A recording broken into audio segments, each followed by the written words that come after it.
dia, faz mais ou menos 40 anos, meu pai estava me levando para a escola e aí ele me disse: Izinha, eu vou te contar um segredo que você não vai poder contar para ninguém.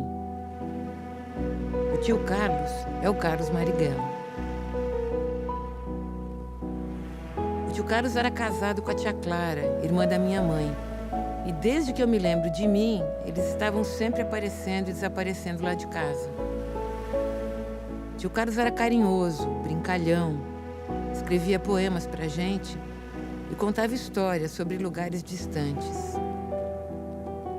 Eu nunca tinha associado o rosto dele ao das fotos dos jornais, das revistas e dos cartazes de procura-se espalhados pela cidade toda. Carlos Marighella era o inimigo número 1 da ditadura militar.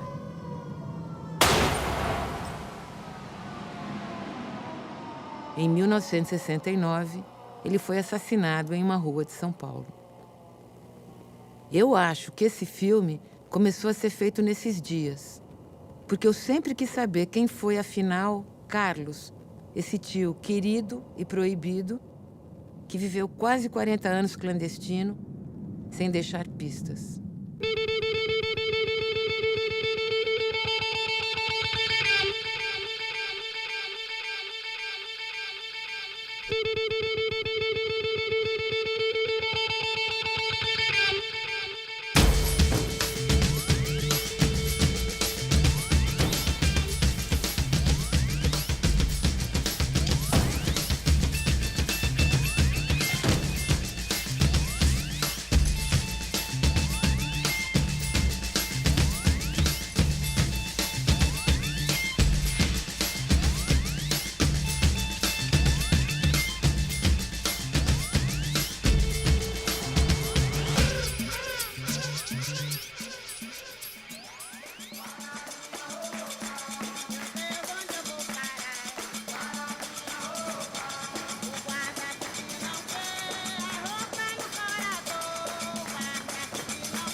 Vou lhe falar um pouco da minha vida. Meu pai, Augusto Marighella, veio da Itália para o Brasil. Trabalhou como mecânico em oficinas de máquinas de Salvador. Na Bahia, ele conheceu minha mãe, Maria Rita. E com ela teve 8 filhos.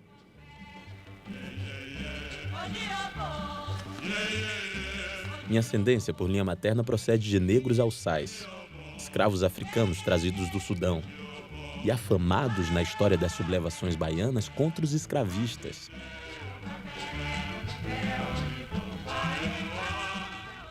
Esse anarquista da Sicília, Augusto Marighella, é seduzido ou seduz, a gente nunca sabe, uma mulher linda do Recôncavo, que é Maria Rita. Maria Rita era descendente dos negros malês, que fizeram as grandes revoluções negras no começo do século XIX na Bahia. É do casamento de Augusto e de Maria Rita que nasce Carlos. Nasce Carlos Marighella, criado numa casa onde você tinha ao mesmo tempo espaguete e caruru, onde você tinha anarquismo e a revolta dos malês. Então, esse menino Carlos ia deixar por menos? Eu nasci no dia 5 de dezembro de 1911. Desde criança, habituei-me a meditar sobre um problema a respeito do qual meu pai falava quase diariamente.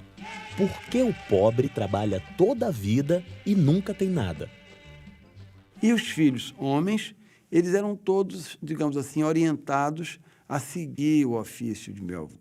O único filho que não entrou na oficina, não teve responsabilidade com a oficina, e meu pai me contava isso, né? Meu avô queria que meu pai estudasse. Ele tinha percebido desde o primeiro momento que meu pai tinha talento, tinha pendores, e ele tinha grandes possibilidades numa vida acadêmica, de estudante. Ele guardava o jornal para meu pai ler, ele guardava a vela para que meu pai lesse jornais. Eu conheci Marighella e as maneiras de ser dele antes de conhecê-lo pessoalmente, né? Porque eles estudavam no mesmo ginásio que a minha irmã Iracema. Eram alunos de ponta, né? Eram bons em matemática, eram bons em português, eram bons em inglês. E minha irmã sempre comentava as coisas do Marighella, as malandragens dele, né? E Marighella estava sempre no noticiário das coisas de estudante, né? Ele era muito ativo, muito participativo, né? Essa história da vida estudantil dele era de uma inquietação, né? E fazia muito verso também, e gozação, tal, aquela coisa de baiano aí, é o lado baiano dele, né? Tem a famosa prova de física dele sobre o espelho, né? Em verso e tal. Ginásio da Bahia, aos 23 de 29 deste 8º mês. Doutor, a sério falo, me permita em versos rabiscar a prova escrita. Espelho é a superfície que produz, quando polida, a reflexão da luz. Há nos espelhos a considerar 2 casos, quando a imagem se formar. Caso primeiro, um ponto é que se tem. Ao segundo, um objeto é que convém.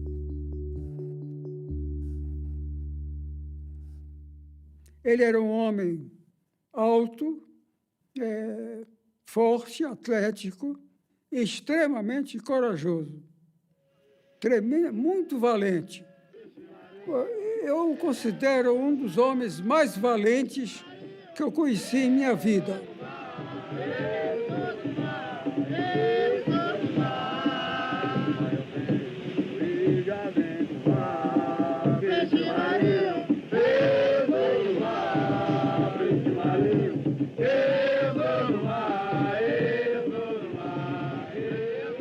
Simbolicamente, ele tinha, na constituição biológica dele, o povo dele.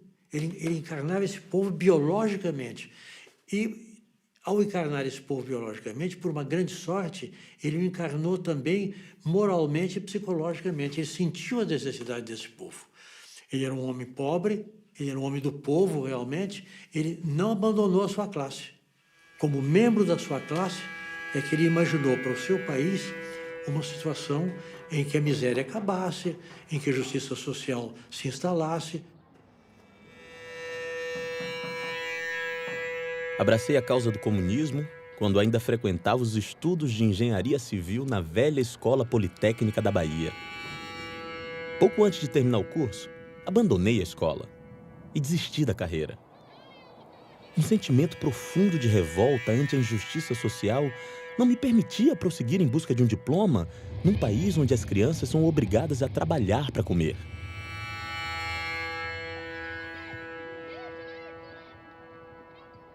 Você sabe como é que o comunismo chegou na Bahia? Tá. Ai, meu Deus. Isso é de antes, né? Quando ele era jovem. Quando ele começou a entrar na luta lá na Bahia. Os integralistas, né? Naquela época, 35, os integralistas estavam felizes da vida, né? Achavam que o Hitler ia dominar o mundo, né? As ideias hitlerianas. Eles foram fazer um encontro lá na Bahia. Congresso, não sei o que era. E levaram mala, tudo, né?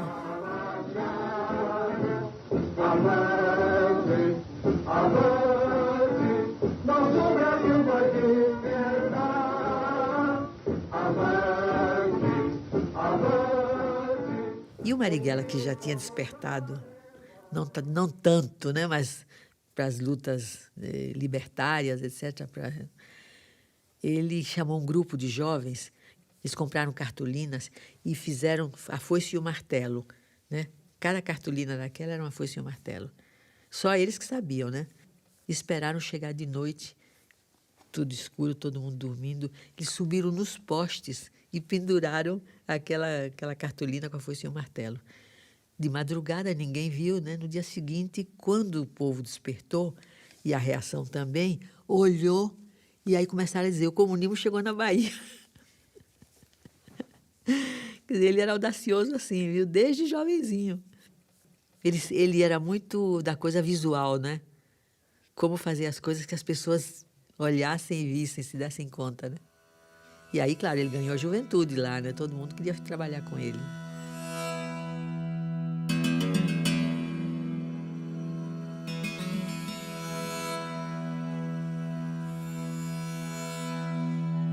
Porque nós temos que lembrar o que é ser comunista entre 1930 e 1964 no Brasil. Ser comunista não é só ser de esquerda.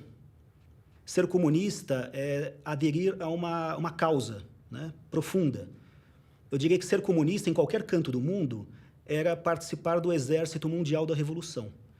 Mesmo que esse exército fosse frágil no Brasil, ele era o exército que representava uma revolução mundial, que havia triunfado num país muito importante, que era a Rússia, né, que se tornara a União Soviética. Ser comunista tinha um peso ontológico, né? Era doar a vida por uma causa.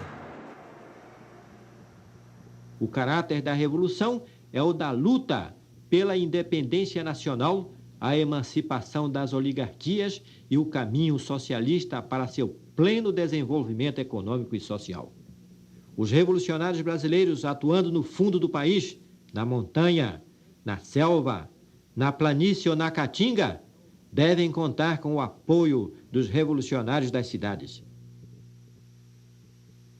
Na verdade, Marighella é a expressão mulata, bonita, do comunismo baiano da década de 30, que é um comunismo muito engraçado, porque não é marxista e nem conhecia o Marx direito, mas era feito de mulatos, como Jorge Amado, Edson Carneiro, Aidana do Couto Ferraz. Então você tinha aquele bando de meninos seduzidos pela utopia comunista e, ao mesmo tempo, não se desgarravam da vivência diária da Bahia e do Recôncavo.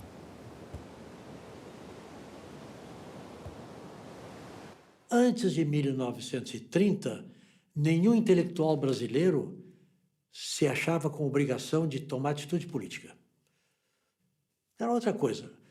Muitas vezes eles iam ser deputados, funcionários públicos, conservadores, liberais. Depois de 1930, por causa do comunismo e do fascismo, todos os intelectuais passaram a sentir a necessidade de opção política. Aí os intelectuais passaram a ser ou fascistas, ou de direita, ou de esquerda, ou liberais, mas não puderam ficar mais omissos. Depois de 1930, Getúlio Vargas representa isso, o trabalhador urbano começou a falar. O Brasil estava passando da democracia de poucos para a democracia de todos, e a gente não podia ficar de braços cruzados.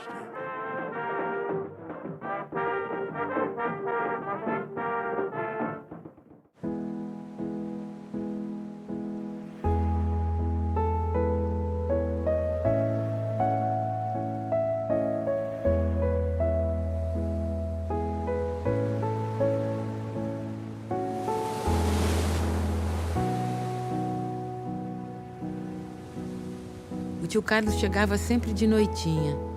Antes de clarear, ele saía. Punha a mesa do café da manhã, enfeitava com flores do quintal e sumia antes de todo mundo acordar. Quando eu ganhei minha primeira caderneta de telefones, pedi a ele para escrever seu endereço. Aí ele cantou: Eu não tenho onde morar. É por isso que eu moro na areia.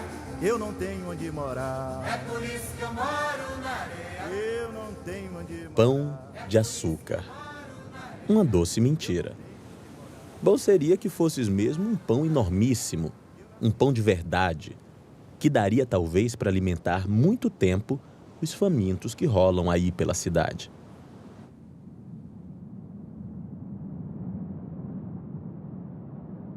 Meu pai sai da Bahia, né, e vai para o Rio de Janeiro reorganizar o Partido Comunista, que havia sido duramente reprimido em função do levante de 1935.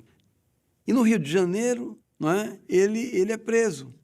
E esse jornal, que é um jornal muito lido na época, a Gazeta de Notícias do Rio de Janeiro, ela, digamos assim, faz um registro de como os comunistas eram vistos e tratados naquela época. Porque você vê aqui exatamente, né?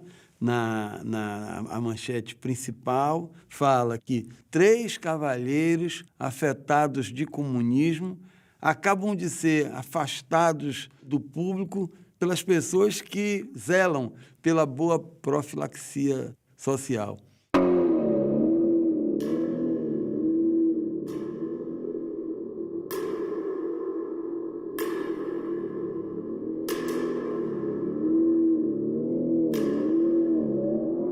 Eu estive na cadeia do Distrito Federal, de Fernando de Noronha, de São Paulo e Ilha Grande. Sofri mais de 7 anos de prisão. As torturas a que fui submetido foram as seguintes. Depois de murros, pontapés e outros golpes que me aplicaram, eu fui queimado por todo o corpo com pontas de cigarros que os próprios investigadores estavam fumando. Além disso, o investigador Galvão tirou seu alfinete de gravata que enfiou debaixo de minhas unhas, deixando-as em sangue.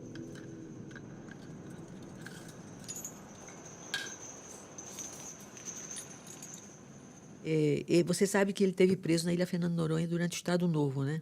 Ele ficou de ajudante de cozinheiro, porque tinha dezenas e centenas de presos.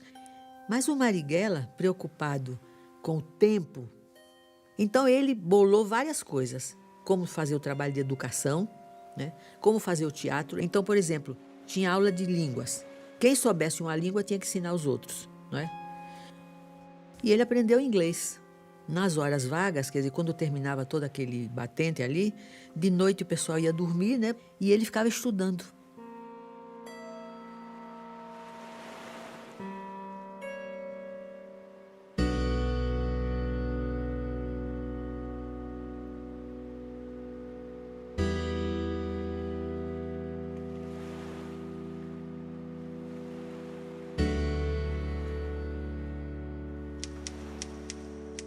Queira-te eu tanto, e de tal modo, em suma, que não exista força humana alguma que essa paixão embriagadora dome, e que eu por ti, se torturado for, possa feliz, indiferente à dor, morrer sorrindo, a murmurar teu nome.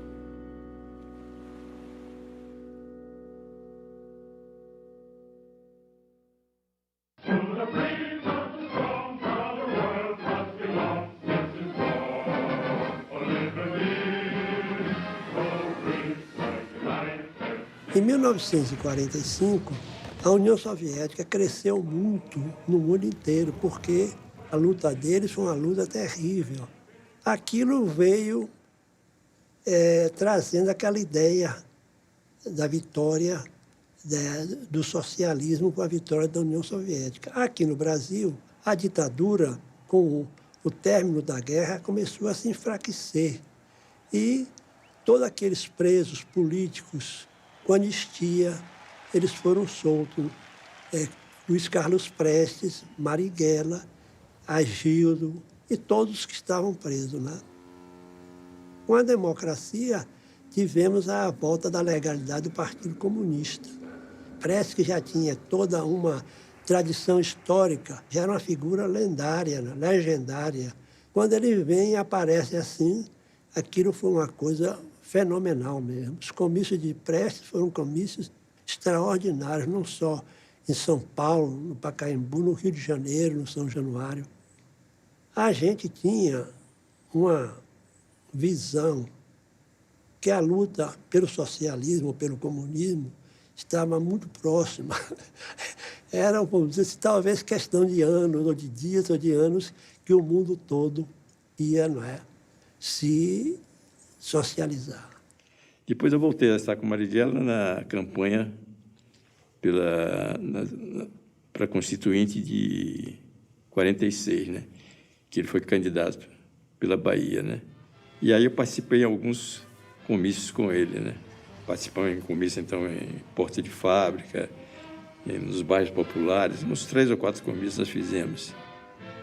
Nós conseguimos, né? E ele foi um dos deputados da Constituinte, um dos 17 representantes nossos na Constituinte, né? Deixa passar o trabalhador, deixa o trabalhador passar. O senhor que não trabalha, só trabalha. Oi, abre alas que eu quero passar. Sou marmiteiro e não posso me atrasar. Sai da frente, Baltazar, que essa sopa vai te acabar, vai. Deixa passar o trabalhador, deixa o trabalhador passar. A grande palavra era pela reforma agrária e contra o imperialismo. E Marighella era um grande orador.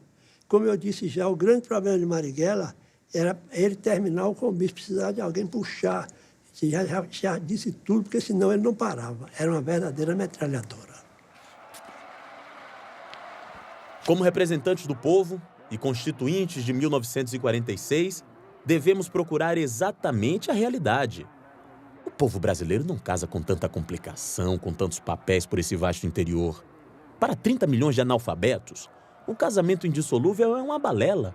É apenas um dogma religioso. Compreendemos o tempo em que vivemos. Não existirá democracia, em hipótese nenhuma, sem a liberdade de culto, sem o ensino leigo e sem o divórcio. Meu pai conheceu minha mãe já no Rio de Janeiro. Então, eles viveram como se casados fossem naquele período, inclusive, que meu pai se elegeu, não é? E um período em que ele já era deputado, inclusive. O único período, de 45 a 47, em que o Partido Comunista foi legal, gozava de legalidade e atuava legalmente. Mas, em 47, o presidente, que era o general Dutra, cassou a legalidade do Partido Comunista. Com o advento da cassação do registro do Partido Comunista, minha mãe vem para a Bahia. E aqui na Bahia ela se casa, ela reconstrói a vida dela de outra maneira, inclusive porque meu pai realmente passou na clandestinidade um período relativamente grande, né? Então, exatamente quando eu nasci, em maio, meu pai vai para a clandestinidade, ele evapora-se, e eu só vou conhecer, inclusive, já aos 7 anos de idade. E passei por esse constrangimento de não ter pai durante alguns anos, e isso, digamos assim, foi marcante, porque na escola eu era o único menino que não tinha uma certidão de nascimento.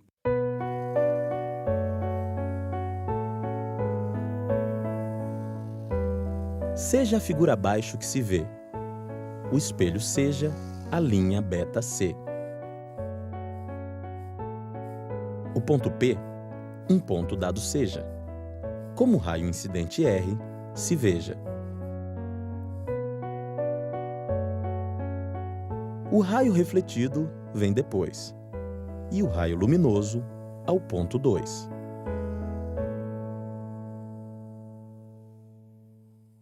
Clara veio para aqui, para o Rio, aqui se engajou logo nos movimentos e me contou há cerca de 2 meses atrás, quando ela esteve no Recife, que como ela era comissária de bordo e já estava no partidão, ela levava correspondência, ia na sede do partido e pegava correspondência para levar para os outros estados por onde ela passava. E num desses dias, ela me disse até assim, eu toda fardadinha, toda bonitinha, estava aquele mulatão bonito assim na porta, me olhou e eu passei por ele sem dar bola e fui embora, peguei a correspondência e fui embora. Quando voltei, o Jorge Amado me disse assim, olha, aquele cara que estava lá na porta, o Carlos Marighella, disse, que branquinha arrumada vocês arranjaram. Aí ela disse que ficou lisonjeada e começou a voltar lá. Quando meu padrasto soube que ela estava namorando com Marighella, eu acho que o grande susto dele era que fosse como comunista. Como é que pode, né? Isso não era inconcebível para ele, né? E eu dizia para ele, mas meu pai, eu chorando, né? Mas meu pai, ele é goi? Ele é goi, não era goi, Reuter e Schwarzer, quer dizer, era cristão, Reuter, comunista e preto, né? Negro. E eu dizia, pois é, ele é tudo isso, mas é uma pessoa ótima, maravilhosa, não sei o quê, um cara ótimo, um coração desse tamanho. Não teve jeito, ele não aceitava. Mandou buscá-la aqui no Rio e cortou toda a roupa dela, né, para que ela não fosse para a rua, não tivesse chance de fugir nem de sair. E aí Marighella foi para Recife, foi para a casa de Adalgisa Cavalcante, que foi a primeira mulher a ser deputada em Recife pelo Partidão, por Jaboatão, que era uma cidade conhecida como Moscozinho. Sei que combinaram e fizeram um vestido imaginário, um vestido que poderia ou deveria caber em Clara. E a Adalgisa costurou o tal vestido, levou escondido numa bolsa, deu a Clara, Clara vestiu este vestido e fugiu de noite com Marighella, com esse vestido. É uma grande história de amor, na verdade.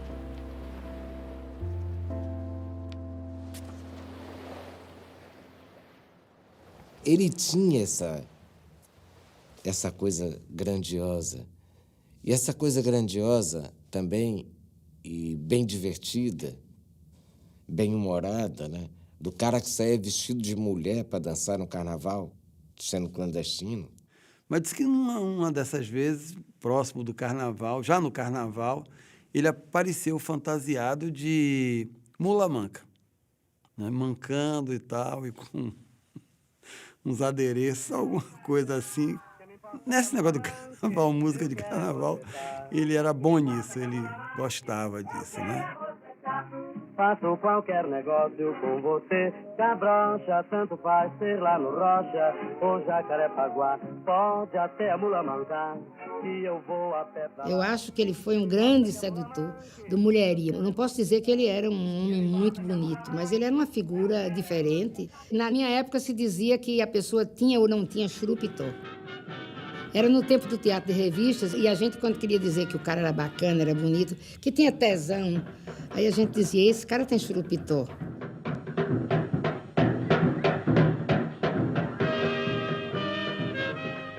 Então, Marighella tinha churupitó.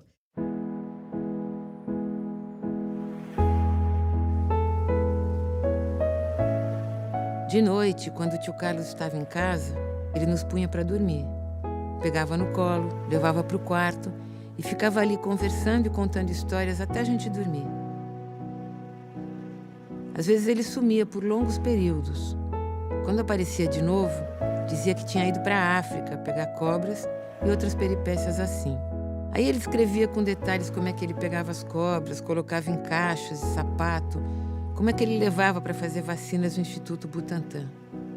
Pra gente, ele era um herói. O partido se jogou numa clandestinidade terrível, talvez até um pouco exagerada, né?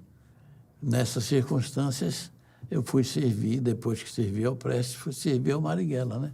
Fui chofer dele.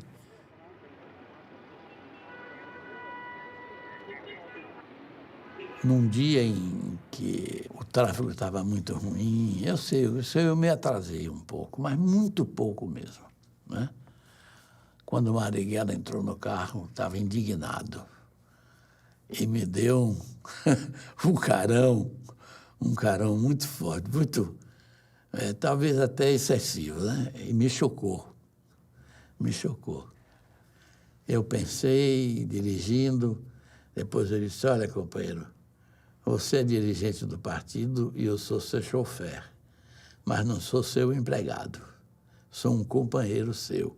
De modo que eu não aceito esse tratamento que você me deu. Uns minutos depois, 10 ou 20 minutos depois, quando ele deixou o carro, ele disse, Falcão, me desculpe.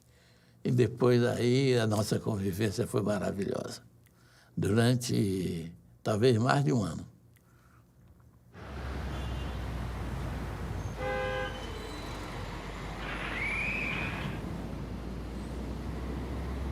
Ele não podia mais ficar no Rio e o partido mandou para São Paulo.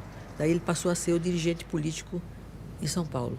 Aí ele tinha contato com o movimento camponês, com o movimento operário, com o movimento de mulheres, todos os movimentos sociais principais. Mas a gente tinha que viver clandestino. Quer dizer, ninguém podia saber o nome, ninguém podia saber o endereço, só se encontrava com a gente nas reuniões. A pessoa não sabia onde é que a gente estava, nem nada, né? E eu me chamava Vera naquela época, né? E o Marighella ninguém via. Ele saía muito cedo e chegava de noite. Procurado pela polícia, né? Os comunistas perseguidos. Já tinha começado também em escala mundial a Guerra Fria, né?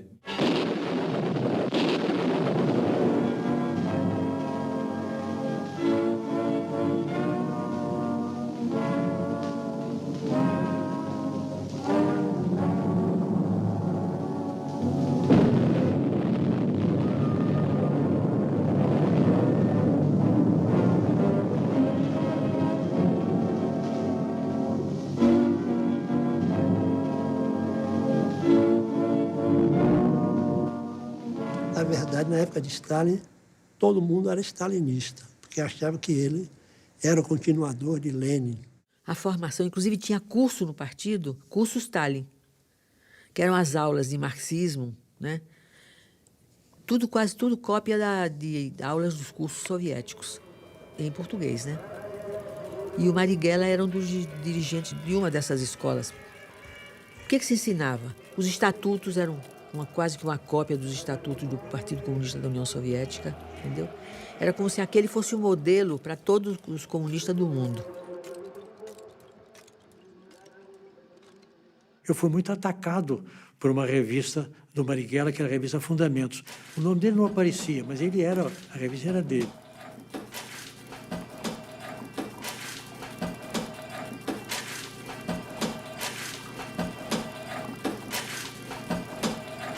Nós éramos do Partido Socialista Brasileiro. E você sabe que dentro da esquerda, às vezes a rivalidade é maior do que entre a esquerda e a direita. É uma espécie de concorrência por causa do terreno. Eles nos chamavam de trotskistas, porque naquele tempo, diferente de hoje, o trotskismo era um xingo. Qualquer pessoa que discordasse da linha do partido era trotskista. Era sinônimo mais ou menos de ladrão, assassino. O Jorge Amado, quando escreveu Os Subterrâneos da Liberdade, naquela moldura stalinista, né, que havia não só na cabeça dele, mas os principais dirigentes e literatos do Partido Comunista, ele situa o Carlos Marighella como o herói do romance. Aliás, o nome do herói do romance é Carlos, numa evidente referência ao Marighella. Era o realismo socialista no Brasil.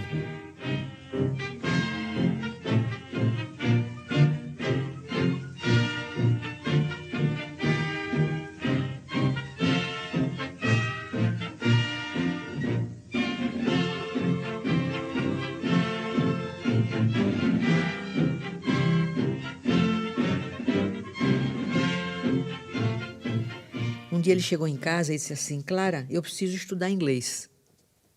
Eu disse: por quê? Ele disse: porque eu vou viajar. E eu não perguntei para onde. Não podia perguntar, porque era clandestino, né? Você não sabia onde é que o cara ia, quanto tempo ele ia ficar. Quando ele voltou, eu estava presa. Eu tinha sido presa em Campinas, né? Com livros, etc e tal. Tremenda comunista perigosa, como eles diziam, né? Quando a gente se reencontrou, que ele chegou e estava presa depois de sair da cadeia, quando a gente se viu, a primeira coisa que eu perguntei para ele foi assim: escuta, você pode me dizer onde é que você teve? Esse teve na China. Na China? E como é que você se arranjou com o inglês? Ele disse: foi ótimo. Como que foi ótimo? Você não conseguia dizer as palavras? Ele disse: mas os chineses também não. Ele foi para a União Soviética uma vez, ele foi para a China, na China ele ficou doente, ficou no hospital, e aí ele não sabia como se comunicar com a enfermeira chinesa, aí ele se comunicava por desenho, por exemplo, pegava o copo, né? Aí ele desenhava o copo, aí ele pedia para ela escrever em chinês a palavra copo, tanto que ele fez um dicionário lindo, que depois a polícia, quando invadiu o nosso apartamento no Rio, levou. Morro de pena de não ter esse dicionário. Eu acho que a última vez que eu vi Marighella, que eu me recordo, assim, foi na reunião, quando nós tomamos conhecimento da denúncia do stalinismo, onde estava toda a direção do partido. E eu me lembro Marighella foi muito emocionado o discurso dele aí, né? Quando se sentiu enganado pelas coisas do stalinismo, né?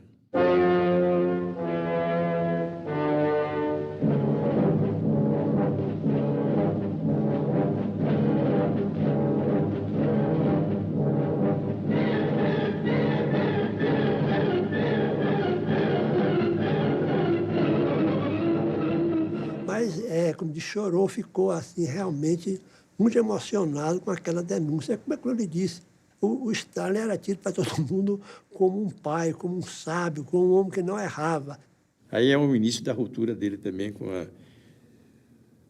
o partidão, né? Vamos chamar assim.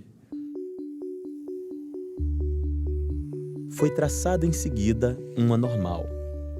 O ângulo I de incidência AR igual. Olhando em direção de R², a imagem vê-se nítida no fundo. No prolongado, luminoso raio que o refletido encontra de soslaio. 2 triângulos, então, o espelho faz. Retângulos os dois, ambos iguais. Iguais, porque um cateto tem comum 2 ângulos iguais, formando um. E nós ficamos clandestinos até 53, 54. Aí é que nós fomos viver legalmente. Porque veio Juscelino, tudo está relacionado com o processo político brasileiro, né? Juscelino não era um cara, não deu legalidade ao Partido Comunista naquela época, mas de qualquer maneira havia mais liberdade para você se organizar. Eu me lembro que uma vez o tio Carlos passou bastante tempo lá em casa. Todo dia ele ficava horas deitado no chão do quintal, no sol, sem camisa, se exercitando com uns tijolos pesados. Era muito impressionante ver aquele homem enorme fazendo força e suando muito. Só bem depois eu vim saber que ele estava ali para se recuperar dos tiros que tinha levado no cinema em 64. As marcas dos tiros certamente estavam ali, mas eu nunca vi. Olha, o primeiro dia, o primeiro encontro com meu pai, ele me pegou assim, me colocou no colo, tá certo? E conversou animadamente comigo. Parecia que eu nunca tinha me separado dele, né? Ele alugou uma casa no Mé, e aí, por volta de 1961, mais ou menos, nós fomos morar juntos. Eu, ele e já Clara, né? Era um apartamento pequeno. Era um quarto-sala muito amplo, né? Tinha uma sala grande, com uma estante com muitas prateleiras e milhares de livros. Era uma coisa muito espartana, embora nós vivêssemos bem.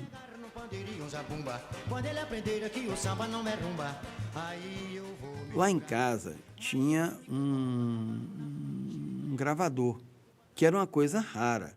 Ele trouxe, eu me lembro bem, ele trouxe esse gravador de um encontro internacional lá em Moscou. E ele começou a fazer uma novela, que era uma novela que ele fazia apenas aos sábados e domingos.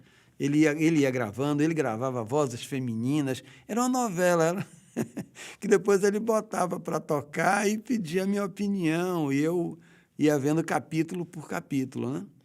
Então, ele gostava disso. Ele tinha essa veia, digamos assim. Se ele não tivesse tanto comunismo na frente para fazer, ele certamente seria uma pessoa que trabalharia com as artes e tudo mais. E ele gostava de música.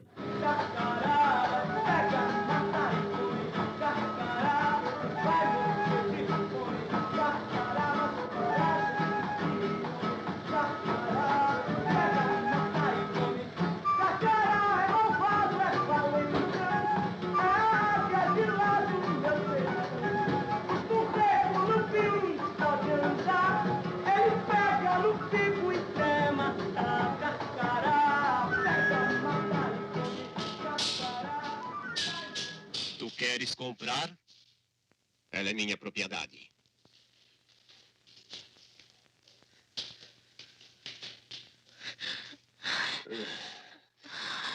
A gente vivia um momento de grandes transformações, né? Por exemplo, você tinha lá o cinema novo, o teatro novo, né? todas as reformas políticas necessárias que estavam sendo preconizadas antes do golpe, né? Lá pelo toda a sociedade, né? A UNE, enfim, os sindicatos, as ligas camponesas, quer dizer, era uma efervescência muito grande. Então, essas utopias eram coisas não tão utópicas, até porque nós tínhamos a Revolução Cubana, né, que tinha sido vitoriosa, nós tínhamos lá o Vietnã resistindo.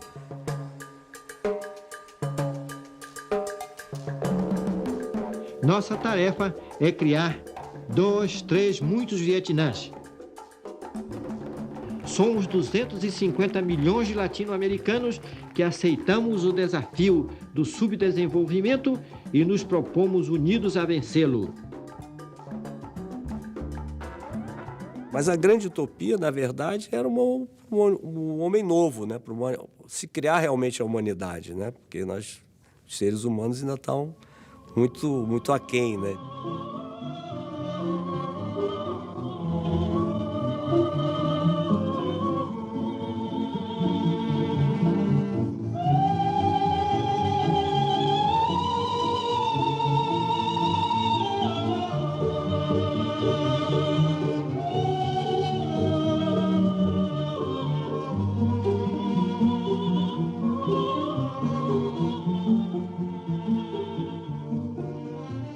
Em 64 foi um momento em que essa onda estava subindo, em que, por exemplo, mesmo do ponto de vista agrário, as ligas camponesas do Julião estavam deixando os usineiros apavorados.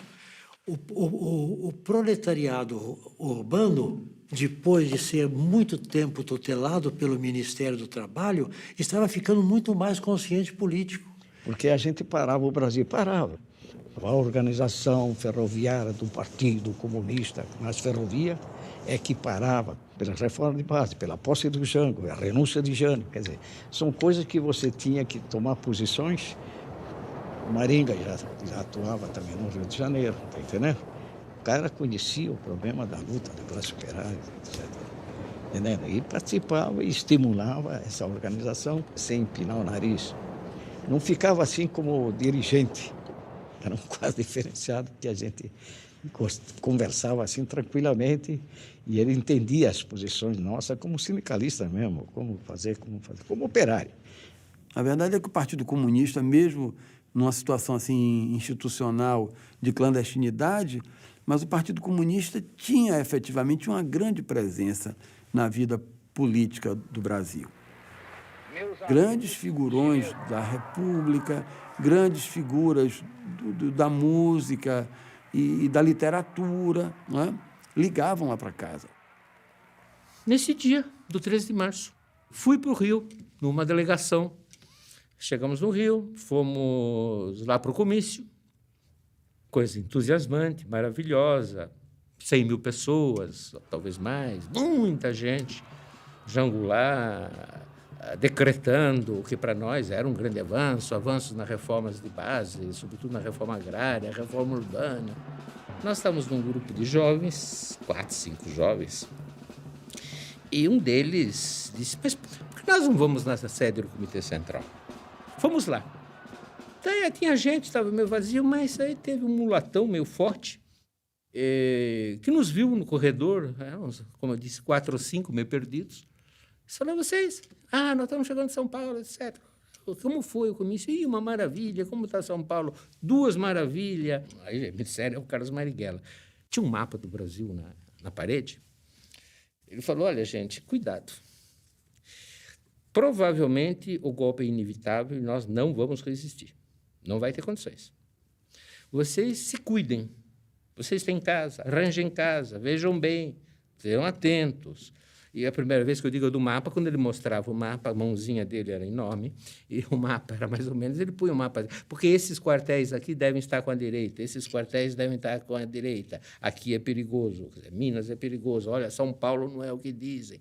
Mais ou menos ele falou isso, coisa que nos desagradou muito, para dizer a verdade, porque nós queríamos ouvir exatamente o oposto. Queríamos ouvir exatamente o oposto.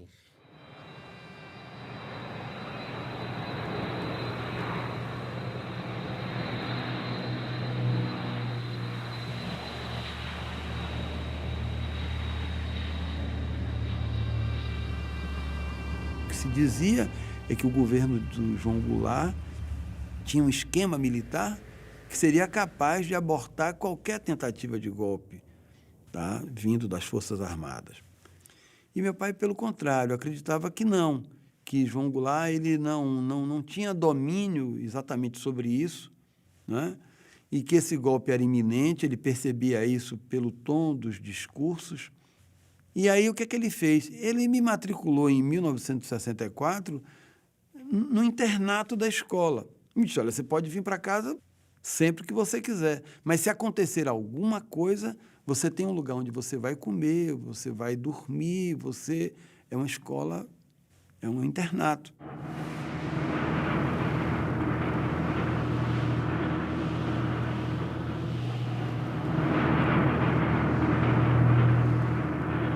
Quando veio o golpe, parece que ele estava prevendo, porque quando ele chegou em casa de noite, já havia essa notícia, né, de que eles tinham entrado em Minas, que estavam vindo, mas ninguém sabia certo, né?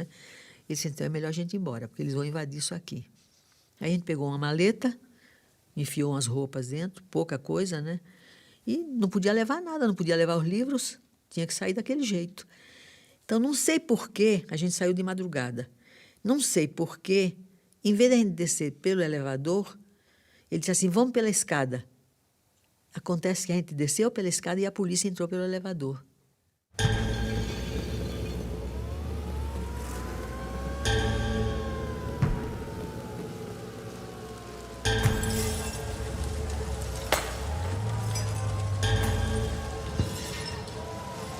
E aquele povão lá, passando em frente lá, no Flamengo, eles queimando a Uni, né? Botando fogo, e a gente passando naquilo. E fomos na casa do Prestes. E, infelizmente, nós tivemos uma resposta, né, muito... que a gente saiu liquidado. Isso é verdade. Saímos liquidados, que não ia ter resistência, não ia ter nada. Ele tinha combinado com a zeladora, aí eu não sei do detalhe, que ela pegasse toda a roupa. E nós saímos praticamente sem nada, né? Ela levou o pacote de roupa para poder entregar a correspondência, porque ele recebia muita correspondência do exterior, ia tudo lá para casa. E depois ele levava para o partido. Aí, quando ele se aproximou do cinema, quer dizer, ele ia se encontrar com ela no cinema, quando ele percebeu, ele não viu direito, mas ele percebeu que ele estava sendo seguido. Ele entrou rápido no cinema, né? Era matinê, né? Ele entrou no cinema. Pouquíssimo tempo depois, as luzes se acenderam e a polícia deu tiro.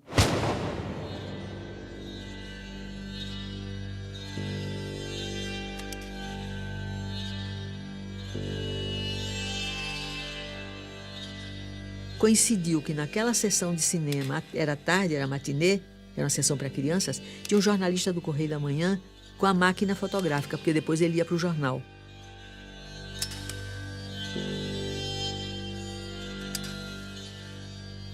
Essa foto foi importantíssima, porque mostrou quando eles deram o tiro, né, que ele levanta e começa a gritar, né, abaixo a ditadura militar fascista.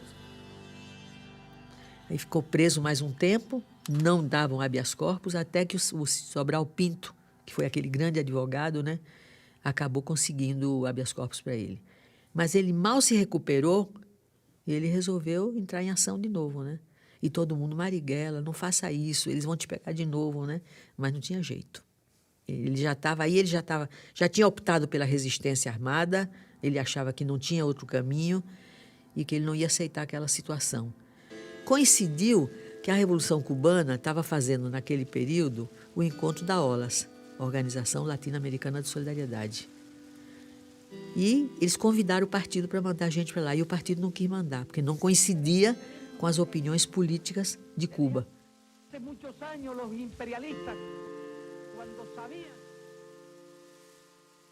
Aí o Marighella aceitou o convite. Convidaram ele, ele foi.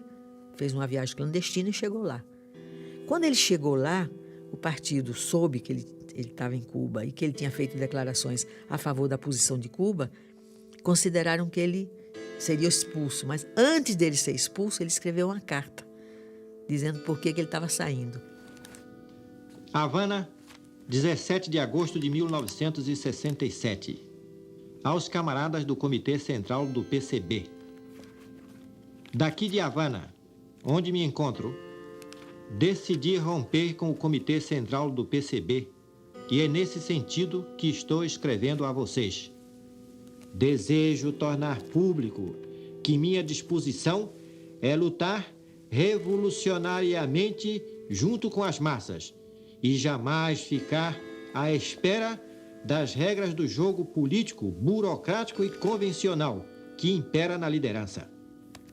Em minha condição de comunista, a qual jamais renunciarei e que não pode ser dada nem retirada pelo Comitê Central, prosseguirei pelo caminho da luta armada, reafirmando minha atitude revolucionária e rompendo em definitivo com vocês. Sem mais, com saudações comunistas, Carlos Marighella.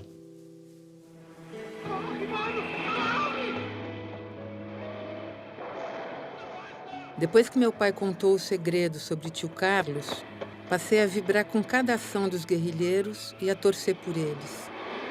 No dia da tomada da Rádio Nacional, fiquei feliz, comemorando uma vitória. Mas à noite, todos os ruídos me amedrontavam. Eu me deitava olhando para o teto e pensava: e se eu for torturada, conto ou não conto? Eu só tinha 10 anos e nunca mais eu vi o tio Carlos. A repressão começou a aumentar violentamente, a ditadura não dava folga, a área estudantil, a área sindical, era tudo, quer dizer. É o que eu digo para a juventude, né? Você usava brinco, era preso, cabelo comprido, era preso. Música, você não podia reunir, o estudante não podia reunir, não podia fazer assembleia. Eles jogavam, né? Não é do outro tempo, mas pegavam a calça ali, né? Essas calças ali, ó, jogam uma laranja lá dentro da calça ali, não sai, a laranja não saía lá embaixo, era preso, pô. Só porque a laranja não saía lá embaixo. No Brasil, não há liberdade de crítica, de opinião ou de organização. Os dois únicos partidos políticos existentes legalmente, se assim se pode dizer, a Arena e o MDB, são partidos consentidos pela ditadura, com o objetivo de fazer crer à opinião pública estrangeira que no Brasil há liberdade política. A verdade é que não há. Desde o golpe de abril de 1964, o Brasil está transformado numa base de operações dos Estados Unidos. As maiores empresas norte-americanas, como a General Motors, General Electric, Firestone, Swift, Armour, ou bancos estrangeiros como o First National Citibank, detêm o controle estratégico da produção industrial e agrícola do país.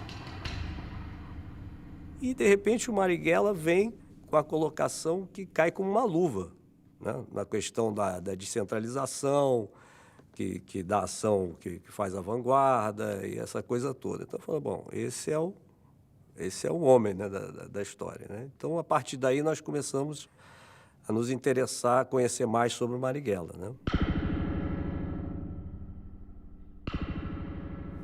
Marighella era um homem que ganhava qualquer um que conversasse com ele.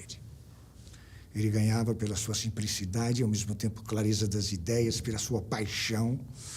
E era um homem que inspirava imediatamente a confiança.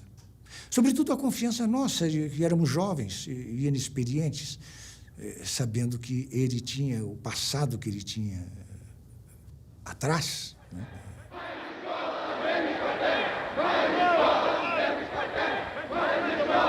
A universidade está em crise. Os currículos são absurdos. As péssimas condições de ensino. Professores com péssimas qualidades.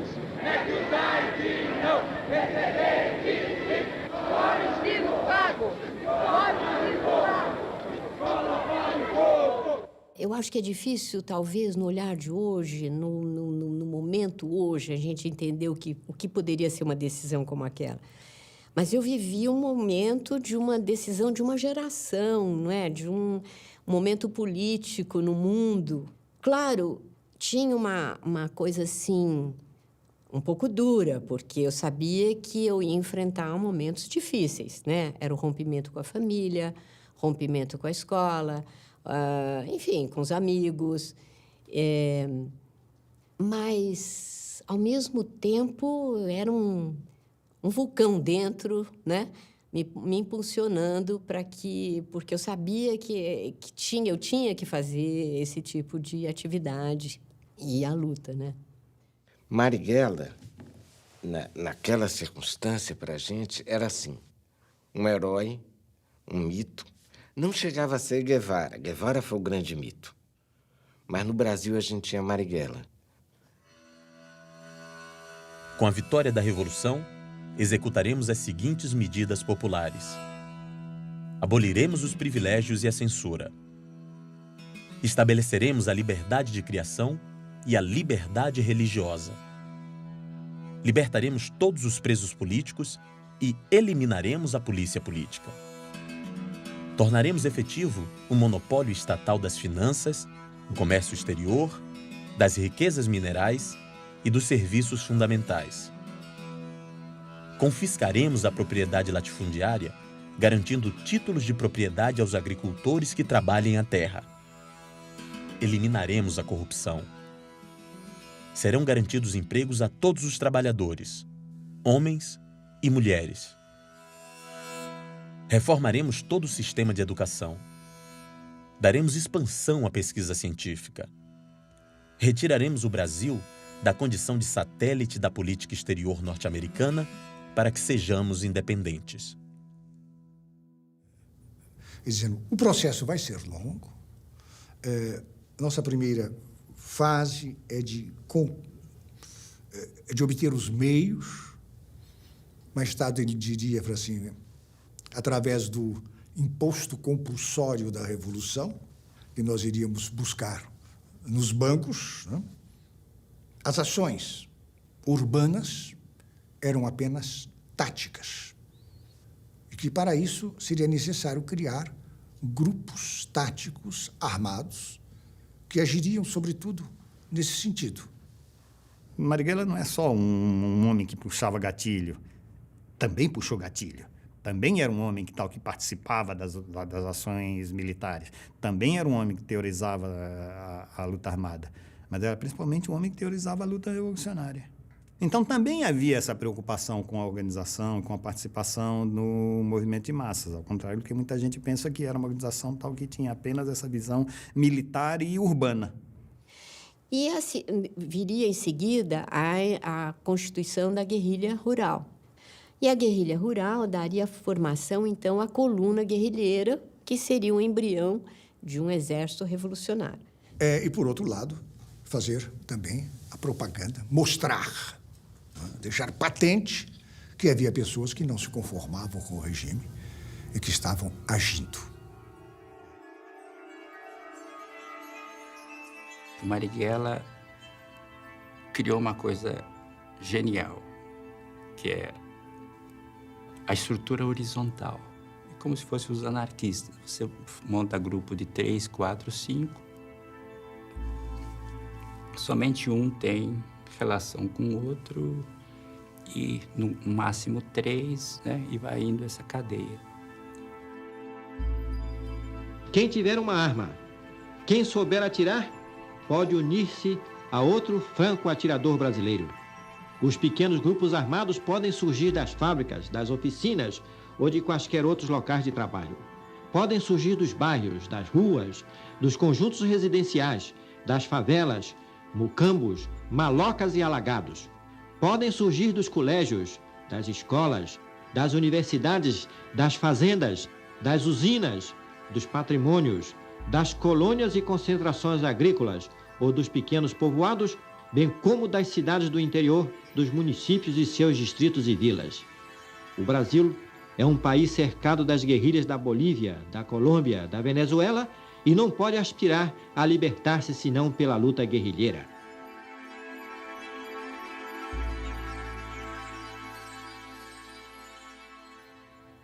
E outra coisa, quer dizer, que a revolução não tem modelos. Nós não queremos modelo cubano, soviético, chinês, enfim. Nós tínhamos ele tinha muita simpatia pelo Vietnã. que realmente era uma guerra popular, né? Que tem profundas raízes, mas sem modelo. Ele disse que a Revolução Brasileira é com samba, futebol, é uma revolução de colorido moreno, sabe? Como ele mesmo, ele é um mulato, né? Né? Eu quero, eu quero, eu quero, eu quero, eu quero, eu quero. E aí, nesse primeiro contato, foi interessante porque ele expôs, então, as preocupações estratégicas da organização, um pouco o que tipo de condições nós íamos ter que atuar, acentuou muito o aspecto da disciplina, e ele dizendo que, naquele momento, ele gostaria de alertar aqueles que poderiam estar com algumas ilusões de que, entrando na luta armada, era apenas o aspecto heróico, não é? E que, na verdade, era um começo de uma luta em que a probabilidade de acontecer o pior era muito grande, que ele não prometia nada, a não ser, naquele instante, para que ele estava nessa fase inicial de combate, que era prisão, tortura e morte.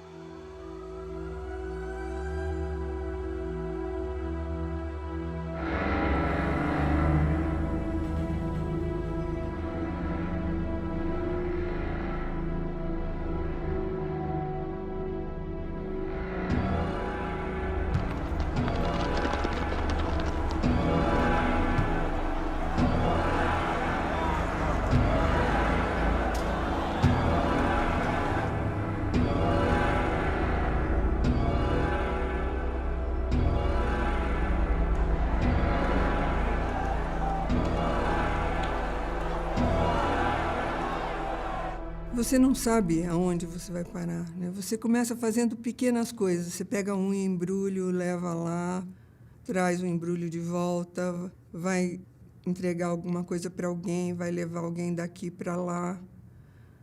Mas, aos poucos, você vê que tem tão pouca gente ali, naquele momento, pelo menos, que você precisa fazer mais coisas, né? E eu me lembro que uma vez teve uma desapropriação de 1.000 quilos de dinamite e 300 quilos foram levados para a garagem da casa do Carlos. E o meu trabalho era ficar virando as caixas de dinamite, porque dinamite é assim, se você não fica virando, corre um risco terrível de explosão, né? Então, cada 2 dias eu ia na garagem e ficava virando, e a minha empregada queria saber o que eram aquelas caixas, aquele pozinho que ficava na garagem, né? E eu tinha um pouco de medo, e o Preto falava, não, nós não temos tempo para ter medo, né? Você vai e faz. Tá bom, eu vou e faço. Mas, realmente, eu tinha um pouco de medo, né? A grande virtude, né, do Marighella nisso aí é que ele não era um teórico, né? Não era que ele ficava lá no ar-condicionado mandando as pessoas fazerem as coisas. Ele ia, tomava o comando das ações, as primeiras ações ele comandou. E ele entrou, ele foi o primeiro que gritou, isso é um assalto, aí os demais, houve o assalto, saíram a pé, ele saiu a pé, tomou um ônibus, que era uma novidade, isso era totalmente inusitado, né? Um assalto nessas condições. E no dia seguinte foi engraçado que teve depoimento das pessoas que estavam lá no banco, testemunhas, que disseram que o autor do assalto, que gritou isso é uma ação, era alguém muito parecido com o Ciro Monteiro. E de fato ele era. Então a gente começou a fazer a metralhadora, granadas, né? E a metralhadora ainda era muito incipiente. Nós fomos uma ação uma vez com essa metralhadora, testar a metralhadora. Só que chegou no meio da ação, a metralhadora desmontou, caiu. Por sorte, era um supermercado, só tinham pessoas fazendo compra, ninguém entendeu nada. Toca catar a metralhadora, o pente que caiu aqui embaixo do braço. eu abro o jornal e vejo notícia de um assalto. E o jornalista que dava a notícia dizia... curiosamente, havia uma metralhadora no assalto. Eu falei, somos nós. Né? O Marighella tinha me dito que ia fazer um assalto agora por aí. Mas apareceu uma metralhadora. Era quem? Mas eles não fizeram ligação imediata com o Marighella.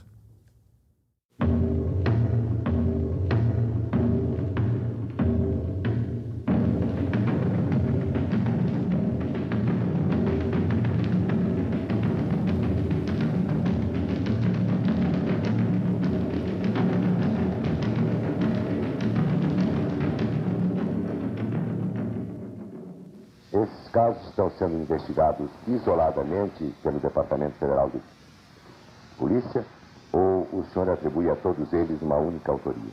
Bom, Almir, os casos estão sendo investigados isoladamente, mesmo porque tem se sucedido em períodos diversos. Né?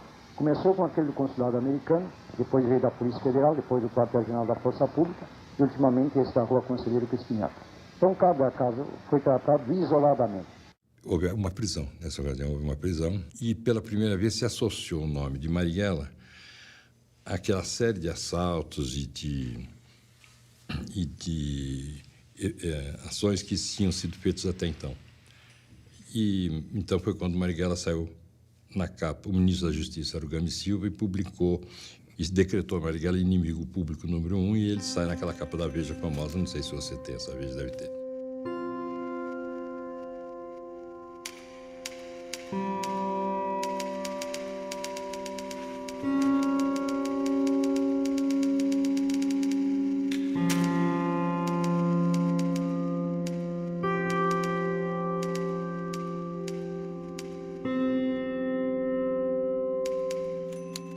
Ele disse assim, eu vou contar uma coisa para você que você vai morrer de rir. Olha só. Isso por quê? Ele disse, imagina, parei numa banca de jornal. Olha que loucura. Parei numa banca de jornal e tinha um retrato meu, né, na banca. E eu olhando, uma senhora se aproximou para comprar jornal ou revista, olhou e disse para o jornaleiro, se eu encontrasse esse homem, eu guardava ele na minha casa. Ele ficou emocionadíssimo, né? Mas loucura, na banca do jornal. Era de uma audácia atroz, nunca vi coisa igual, né?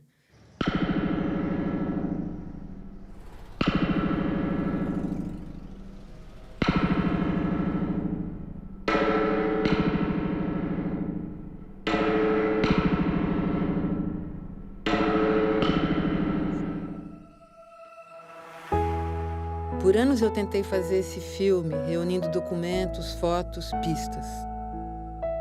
Restou pouca coisa dele espalhada aqui e ali. Quando finalmente comecei a produção, Tia Clara me chamou, me entregou uma malinha preta de plástico e disse: era do Marighella, alguém guardou por todos esses anos. Dentro, anotações, matérias de jornal recortadas por ele, planos de ação, mapas, rotas de fuga. Alguns indícios de seus movimentos. O principal GTA era aqui em São Paulo. Nós tínhamos mais de 70 pessoas. Né? Quando algumas ações, nós usávamos quase 30, 40 pessoas. Né? Além das ações, os carros, fugas, proteção. Né?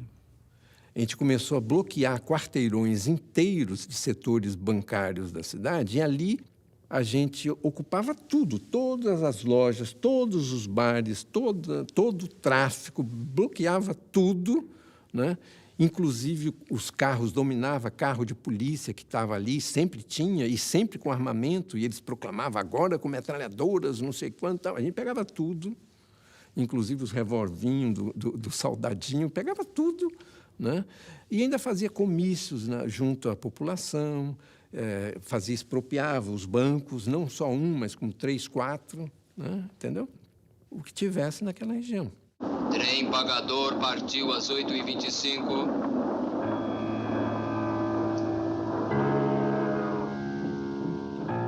Vamos fazer o trem pagador da ferrovia. Eu tenho a ideia, não é isso? Era a minha ferrovia, Santos Jundiaí.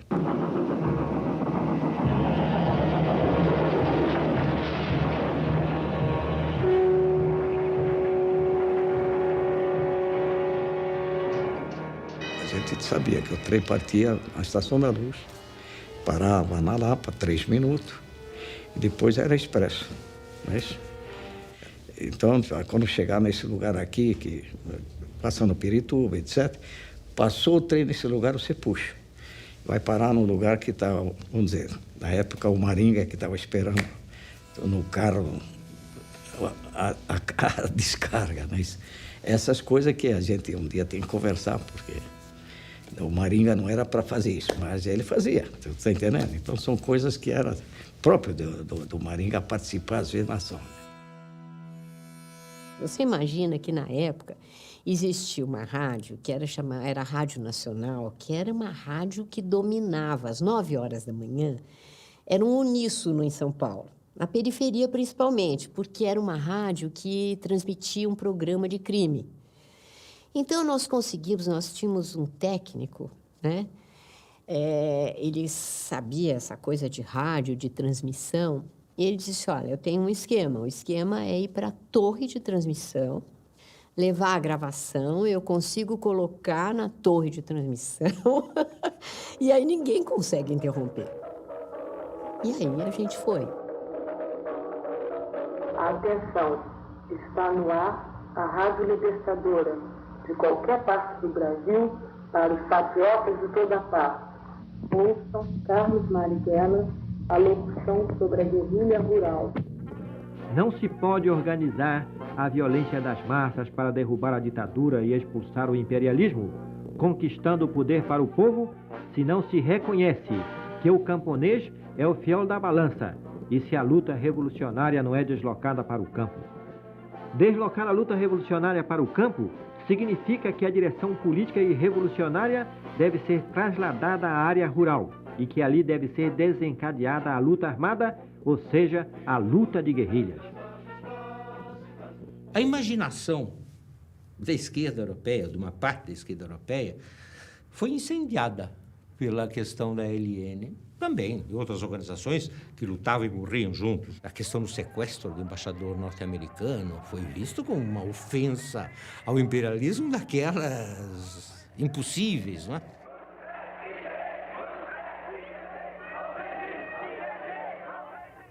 Me lembro um encontro com o Sartre, ele pegou os documentos do Marighella, ele começou a ler.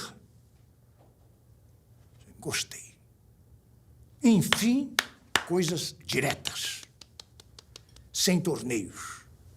Eu vou publicar tudo no próximo número do Tão Moderna. Isso quer dizer que a intelectualidade do mundo inteiro ia ler, e foi publicado na edição de novembro. Dentre as publicações do Marighella, o que o tornou mais conhecido no mundo e foi o Manual do Guerrilheiro.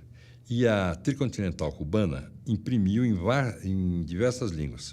E, de fato, esses movimentos radicais daquele período se aviveraram muito nesse manual, né? Ele era, digamos, considerado uma cartilha necessária para a formação política e militar desses grupos.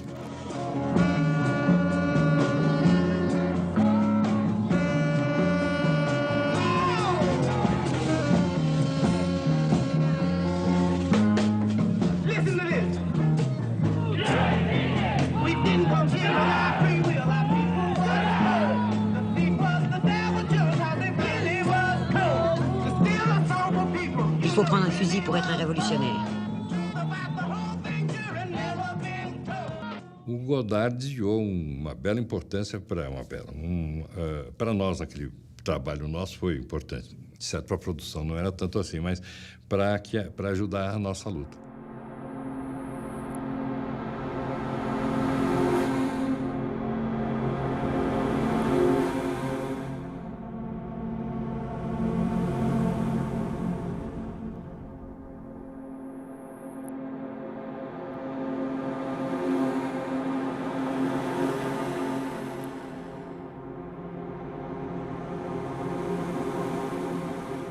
É, um pouco, viver no fio da navalha. Mas tinha uma coisa que era fantástica, eu acho, que é assim, uma sensação de liberdade inacreditável, né? E assim, você não devia nada a ninguém. Era uma coisa assim da transgressão total, né? Revolução é sacrifício. Tenhamos decisão, mesmo que seja enfrentando a morte. Porque para viver com dignidade, para conquistar o poder para o povo, para viver em liberdade, construir o socialismo, o progresso, vale mais a disposição de ir até ao sacrifício da vida. Teve também a ação lá do Chandler, né, que foi também um torturador lá do Vietnã, né, um alto oficial americano, que estava aqui instruindo o nosso, como eu digo, a influência, né, a interferência americana na política brasileira, diretamente instruindo os nossos oficiais aí a prática de torturas, né? Foi o primeiro justiçamento que a Eliane fez.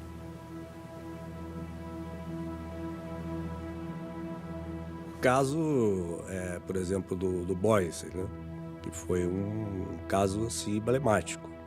Era um dinamarquês naturalizado brasileiro que galgou postos altíssimos, passou a ser o diretor do Grupo Ultra e que chegou ao cúmulo de importar, de bolar instrumentos de tortura e participar pessoalmente dessas sessões de tortura, né? E nesse momento, nessa altura da nossa prática, é que chega o convite do pessoal aqui do Rio para a gente participar da ação do sequestro do embaixador americano. Em termos militares, nós capturamos o cara e o trocamos por outros companheiros que eram presos da parte dele, estavam presos no esquema deles.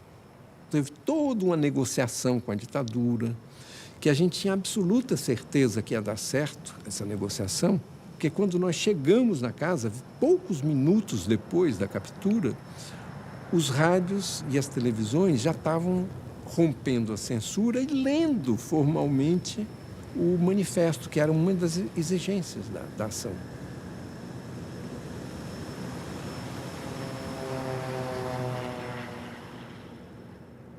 Marighella não queria essa ostensibilidade, justamente para evitar que a repressão caísse dessa maneira em cima dos revolucionários. Ele teve uma atitude que era a atitude que era, digamos assim, uma regra fundamental para os comunistas. Ele não acusou, não denunciou a iniciativa revolucionária daqueles jovens. Pelo contrário, ele as assumiu totalmente e, publicamente, era Marighella que tinha feito aquilo. Na verdade, o Marighella tinha razão, porque o sequestro ele trouxe uma repressão foi levada ao máximo.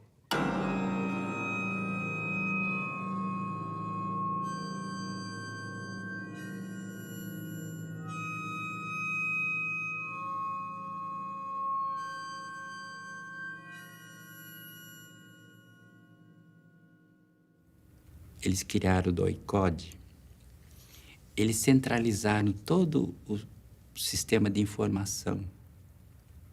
E isto foi fatal para nós. Nós não mudamos a nossa tática, continuamos fazendo a mesma coisa. Foi se fechando o cerco, não é?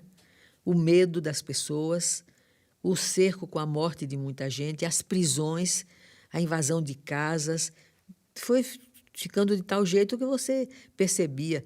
E a organização diminuindo, né? Porque as pessoas foram presas, outras foram mortas. Então, o pessoal começou a se afastar. A presença da CIA, que já era grande, se tornou muito mais intensa.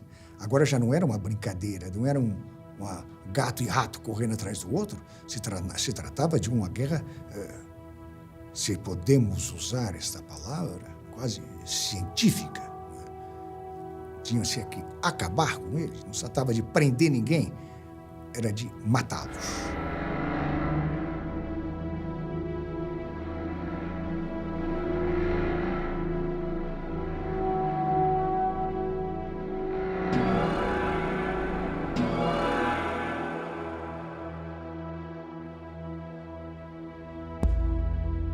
ficava intrigada com uma espécie de bolsa, na época se chamava capanga, que o tio Carlos carregava sempre. Ele entrava em casa e imediatamente colocava no alto da estante para ninguém mexer. Aquilo era um mistério para mim. Muitos anos depois, a tia Clara me contou que naquela capanga ele guardava um barbeador elétrico, uma arma e uma cápsula de cianureto. Porque ele tinha dito que nunca mais seria pego vivo. Aí o Marighella dizia assim: olhe, vê como é que você sai na rua, né? Porque você, né, branca, né? Aí eu me maquiava todinha com creme, assim, tipo quase marrom, né? Bege. Usava peruca, né? Para poder me mover na rua.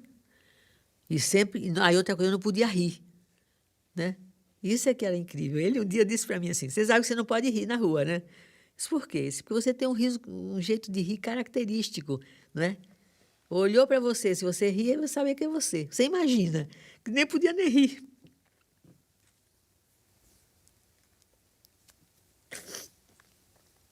Mas é uma coisa dramática, né? Porque aquela opção que a gente sabia de vida ou morte era uma opção que estava aí, no dia a dia, né? À medida que a coisa foi evoluindo, ficava cada vez mais patente.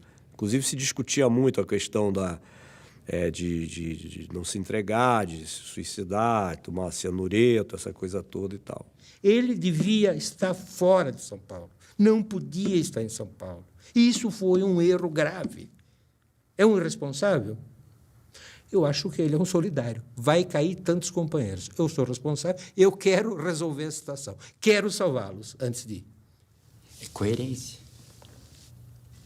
Nenhum comandante, nenhum dirigente dirigiu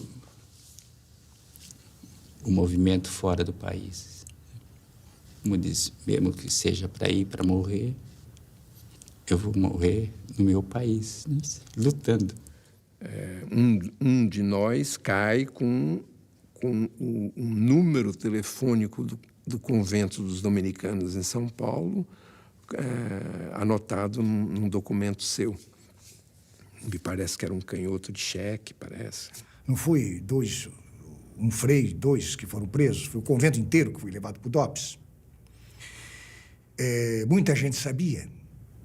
Os que tinham alguma alegação já aproveitaram, fizeram as malas e correram. E, aparentemente, Marighella devia estar ao par. A polícia chegou em casa, tipo meia-noite, mais ou menos, e era o Esquadrão da Morte. Era o delegado Fleury, que foi entrando assim, de uma maneira muito bruta, achando que ele estivesse lá, porque eles chegaram com o Frei Fernando e jogaram o Frei Fernando em cima de mim, assim. A hora que eu abri a porta, jogaram o Frei Fernando em cima de mim. Ou seja, se houvesse reação, seria contra ele. E o Frei Fernando estava com o rosto deste tamanho, vermelho, inteiramente vermelho, os olhos vermelhos, algemado, as mãos também muito inchadas. E me mostrou assim, tipo assim, não aguentei, né?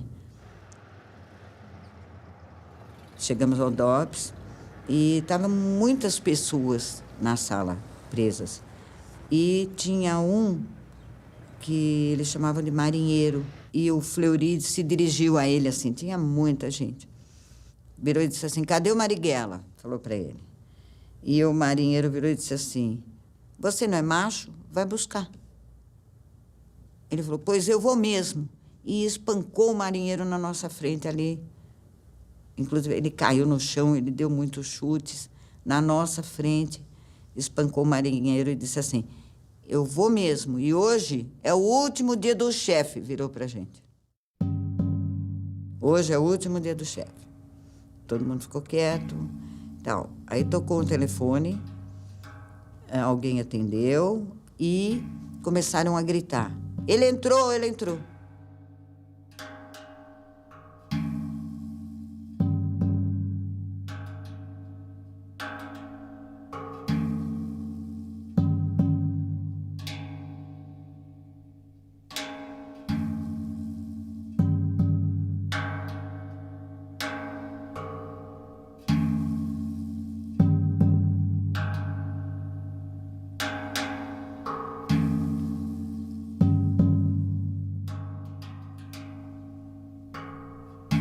Em casa, estava todo mundo vendo o jogo do Santos e do Corinthians. Eu já tinha ido para a cama. Aí eu ouvi minha mãe gritar. Aí eu ouvi um choro forte. A minha irmã mais velha entrou no quarto chorando muito e se jogou na cama.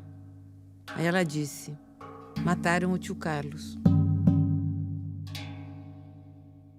Foi horrível. Mas tudo tinha que parecer normal.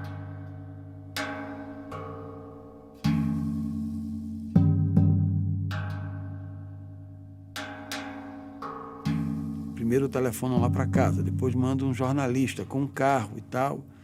Eu fui assim com um mau pressentimento. Quando cheguei lá no jornal, eu cheguei sozinho, né? Eu vi se formando ali naquela máquina, né? Numa espécie de telex, eu vi se formando a imagem de uma pessoa, que é aquela foto, né, de meu pai com baleado, sangrando, ali no fundo do automóvel, daquele Fusquinha. E eu pude ver que era realmente ele, não é? Era o rosto, era inconfundível, enfim, não é?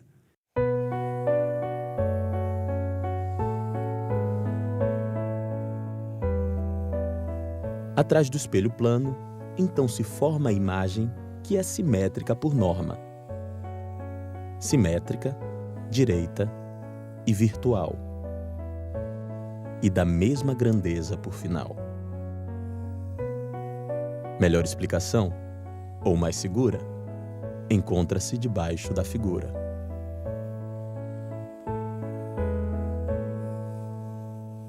Para mim, Marighella é um dos heróis do povo brasileiro. É um santo do socialismo, um santo ateu, um santo sem Deus. Eu não gosto de uma afirmação de que Marighella era um aventureiro.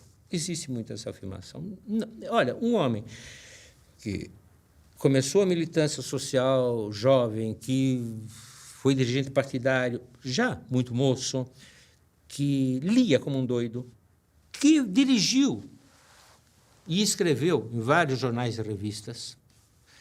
Era um homem, era um quadro muito competente da política.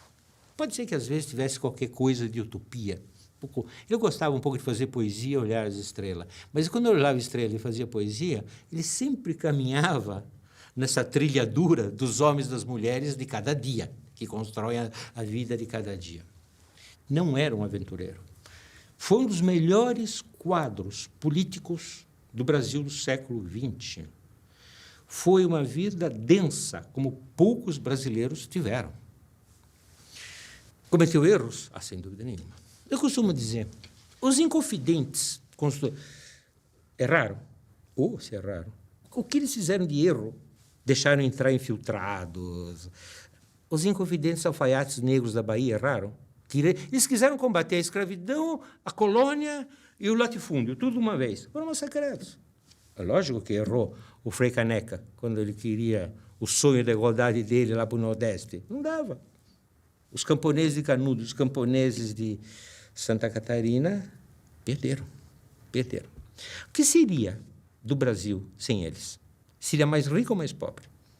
Essa nação seria infinitamente mais pobre. Atenção, está no ar a Rádio Libertadora. Atenção, está no ar a Rádio Libertadora. Atenção. Temos presente em nossos estúdios. Atenção, atenção. Carlos Marighella. Carlos Marighella. Esta mensagem é para os operários de São Paulo, da Guanabara, Minas Gerais, Bahia, Pernambuco, Rio Grande do Sul, incluindo os trabalhadores do interior, para criar o núcleo do Exército de Libertação. Carlos Marighella. Carlos Marighella. O poder pertence ao povo. Carlos Marighella. Nosso lema é unir as forças revolucionárias. Qualquer parte do Brasil, para os patriotas de toda Carlos Marighella. Carlos Marighella, atenção, atenção, atenção.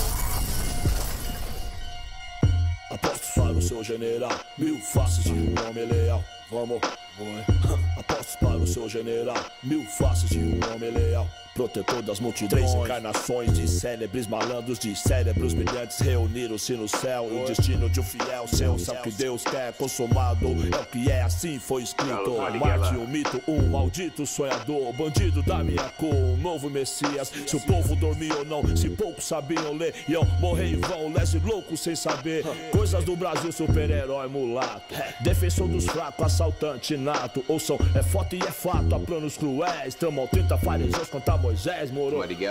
Reaja ao revés, seja alvo de inveja, irmão. Esquinas revelam a sina de um rebelde, ó meu. Que ousou lutar, amou a raça, honrou a causa que adotou. O aplauso é pra poucos. Revolução no Brasil tem um nome. Veja um homem, sei que é ser um homem também. A imagem, o gesto, lutar por amor. E de gesto como sequestro do embaixador. O resto é flor, sem ter festa eu vou e eu peço. Leio meus versos e o protesto é show. Presta atenção que o sucesso em excesso é cão que se habilita a lutar. A fome grita horrível a todo ouvido insensível que evita escutar. Acredita lutar quanto custa lidar. A cidade chama a vida que vai por quem ama, quem clama por socorro. Quem ouvirá crianças, velhos e cachorros sem temor. Clara, meu eterno amor, sara minhas dores. Pra não dizer que eu não falei das flores da Bahia, de São Salvador, Brasil. Capoeira mata um, mata 1000, porque me fez hábil como um cão, sábio como um monge, arte reflexo. De longe homem complexo, sim, confesso que iria ver Davi matar Golias. Nos trevos e cancelas, becos e vielas, guetos e favelas. Quero ver você trocar de igual sobre os degraus, precipícios e vida difícil, o povo feliz. Quem samba fica, quem não samba, camba. Chegou, salve geral da mansão dos bambá. Não se faz revolução sem um fura na mão. Sem justiça não há paz, é escravidão. Revolução no Brasil tem um nome: Carlos Marighella. Apostos para o seu general, 1000 faces de um homem leal. Vamos, apostos para o seu general, 1000 faces de um homem leal. Marighella, essa noite São Paulo, o anjo vai morrer por mim e por você, por ter coragem de dizer. Todos nós devemos nos preparar para combater. É o momento de trabalhar pela base, mais e mais pela base.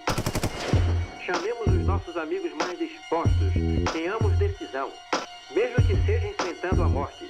Porque para viver com dignidade, para conquistar o poder para o povo, para viver em liberdade, construir o socialismo, o progresso, vale mais a disposição. Cada um deve aprender a lutar em sua defesa pessoal, aumentar sua resistência física, subir ou descer por escarpas e barrancos. À medida que se for organizando a luta revolucionária, a luta armada, a luta de guerrilhas, que já venha com a sua arma.